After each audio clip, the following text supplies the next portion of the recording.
Okay, there's going to be two things you're going to need. You're going to need 2 cups of corn, dent or field corn. You're going to need 2 heaping tablespoons of calcium hydroxide or pickling lime.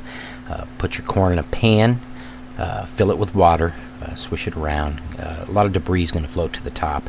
Just go ahead and skim it off and throw it in the trash. You're still going to see some debris on this one. I'll get it out later. You don't need to see me pick through all this stuff and remove the debris. Then go ahead and put it on the stove. Turn it up to high.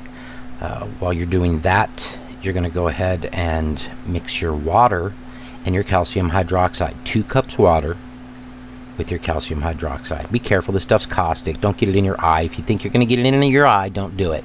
Go buy tortillas, but this is how they've been doing it for thousands of years to make tortillas. It's what this process is what gives corn tortillas and nixtamal its flavor. Tortilla chips, etc. If not, it would taste just like regular corn. When you take this calcium hydroxide mixture, you're going to put it in your pan of corn.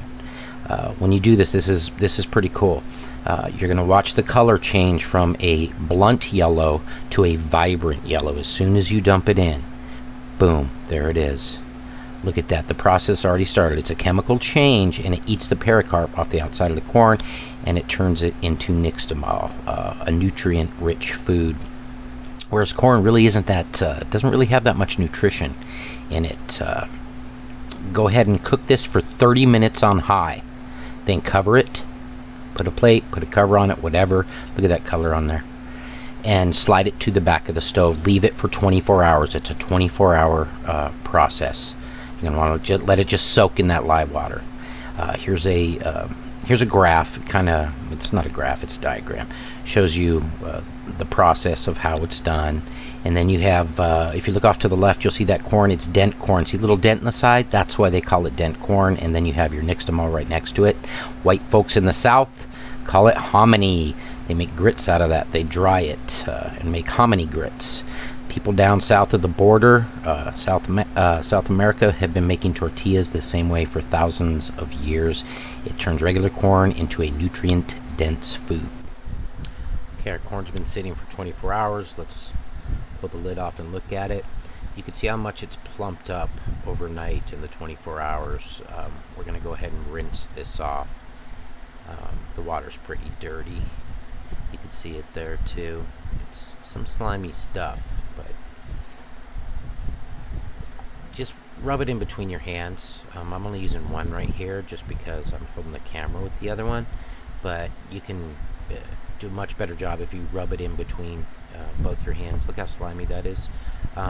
What you're doing is you're getting, again, all that pericarp, which is that the skin on the outside of the piece of corn. There's our first rinse. So you don't want to eat that, obviously, and dump that out and get it to where the water's almost clear. You can leave a little bit of the pericarp in there. You just see some little floaties in the water. That's no big deal. It actually helps a little bit with the adhesion of the particles holding together for a tortilla. So you don't need to watch me rinse all this. This will be your second rinse, and I'm going to go ahead and keep rinsing it some more, and we'll take a look at our different types of corn too, side by side, give you a good idea what we got. Second rinse looks a little bit clearer. I'll go ahead and do it again, over and over until it's done. I'm probably going to do this like 4 or 5 times. There you go, it's all cleaned off. Now if you look in this little bowl here, we have some that's been cleaned. And then we're going to have some, this has been nixtamalized overnight, and this is the dried stuff that we just took out of our bucket. This is actually feed corn from the feed store. You can actually eat that. And this is sweet corn. This is corn that we put on our balcony. We just took ears of corn, put it on our balcony, and dried it. It took about a week, and it got dry like that. You can't use that for tortillas. No way, no how. It just wouldn't work. It has to have a good starch content. I'm looking for a little dent here in the corn. To show you again that this is dent corn right there. So let's go ahead and make some tortillas and get busy. Okay, now that we have our corn cooked overnight, we rinsed it off. You're going to need 3 more things. You're going to need corn masa. You get that at any Walmart. You're going to need 8 ounces of that. You're going to need 1 pound of the corn that we had from yesterday. And you're going to need 8 ounces of water and 3 teaspoons of salt. You can get your corn masa flour at any Walmart. Any brand will work. It's fine. Take your corn, put it in your blender. And then you're going to put your water in there as well. Now, this is a cheater method I'm using here because this is the only way that I've found to get your corn down to a particle size that you can make tortillas with without it being incredibly grainy, unless you use like a stone mill or something like that, which I don't think very many of us have. So you're going to make a slurry with this corn. So we're going to also have to use the corn flour too, but not that much of it, just 8 ounces. I turn mine up to high right away. You can see this thing spinning around. It looks like a smoothie at first, but this corn starts to absorb water like crazy. You can see it slowly and slowly and slowly getting thicker and thicker. Pretty soon it's going to get so thick that it's going to change the sound of the blender, and only the bottom part of that is going to be spinning around. So you're not really doing yourself any favors letting it spin for all that time. You'll see on the top here, you can see it moving in there, but if you look at the top, you're going to notice that it's slowly starting to thicken up, and pretty soon it's not even going to be spinning on the top at all. So let's show you that right there. See how slow it's getting? And yeah, so that's about it right there. We're going to go ahead and stop it, and then we're going to dump our slurry into a bowl, and then we're going to add our masa corn flour. Again, you could get that at any Walmart. If you've ever made tortillas, that's usually what they use. They don't add the fresh corn. This is just something different. I like to use the back end of a spoon. I start with that, and then I work over to my hand. It's God's best tool, using your hands, and you get a better feel for it. It's going to feel like, once, you don't need to see me mix all this stuff up here. Let's go ahead and you mix it with your hand. You get the idea. And then it's going to turn into a Play-Doh consistency. It's the best way I could really describe it. You played with Play-Doh as a kid. You squeezed it together, and that's, if you push your finger into this or your thumb, you're going to get a nice imprint, and you'll see what I'm talking about here. That's what you want right there.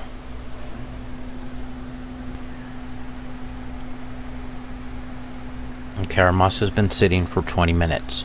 We're going to test it. We're going to do a little squeeze test on this little ball that we made. See the cracks? Let me move the camera over here.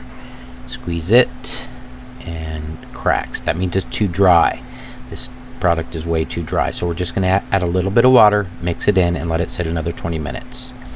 Okay, once it's been sitting another 20 minutes, we're going to do the exact same test. Make a ball, squeeze it, and is there cracks? No, there's not.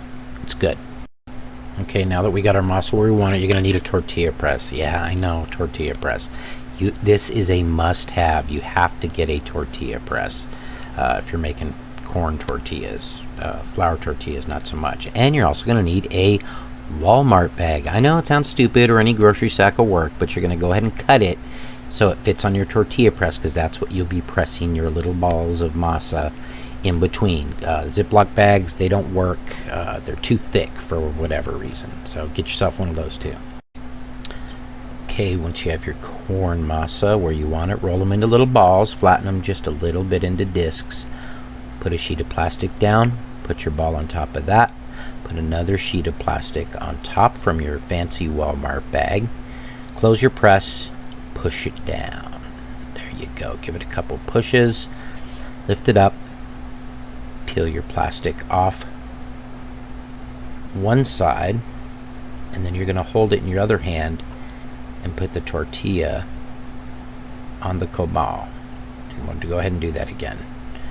Comal's just a Spanish word for griddle, skillet. And we're going to do another one. You pick it up. Now notice this dough is very difficult to work with, but this is how you want it. You want to be able to take it off. You don't want it to fall apart when you take it off.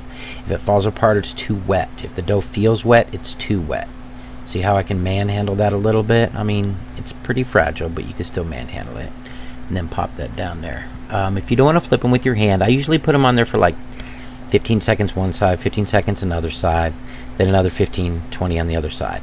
And they'll start to puff up. See how that one on the left is puffing up? And the one I'm tapping right there, if you tap it on the third flip, flip, flip, flip again, and then on the third flip you can tap the top, and when you do that it starts to puff up like the one on the left. I flip them with my hand because I do it quick. It doesn't really burn me or anything like that, but you guys could use a spatula however you want to do it, and just tap the top of it and it starts puffing up. See how that one goes? Puff.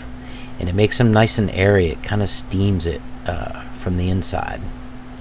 And then you could either not cook them all the way through and then reheat them on the skillet or comal when you're done.